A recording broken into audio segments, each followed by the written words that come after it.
நான் சொன்ன கேள்வியதான் அங்க வாக்கு மூலமா அங்கெல்லாம் போயிட்டு இருக்கு பாலகா.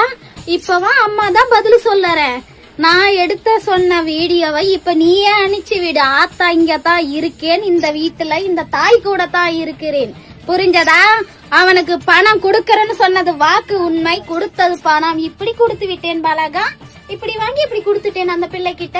அவனை கூப்பிடு, அவன் உண்மையா இல்லையான்னு அவனை ஏத்துக்குவான். ஆத்தா சொன்ன வாக்கு பணம் கொடுக்கறேன்னு சொல்லி இன்னைக்கு கொடுத்துட்ட, கை நிறைய நான் வச்சிருக்கேன் பணம் அப்படின்னு அந்த பிள்ளைய ஒப்புக்கொள்ளுவான். புரிஞ்சதா? இங்க யார் வேஷம் போடுறாங்களோ அவங்கள ஆத்தா அடிக்க போற, சவப்பட்டியில படுக்க போறாங்க. அத புரியாம பைத்தியக்காரங்க பேசிக்கிட்டு இருக்காங்களா? பேசட்டும். ஆத்தா யார வச்சு யார் விளையாடுறாங்கன்னு அப்ப புரியும் பாலகா. இவளை வச்சுதான் நான் தான் விளையாடிக்கிட்டு இருக்கேன். இவ என்ன வச்சு ஒண்ணு விளையாடல. புரிஞ்சதா? என் திரிசூலத்தை காலாக போறான். பலியே அவன் தான். அது தெரியாம போட்டுட்டான் பொய்யான வாக்கு. இப்ப அடிக்கிறான் ஆத்தா அவன் வாக்குக்கு வாய் மொழி. போடு உப்பு வாயில.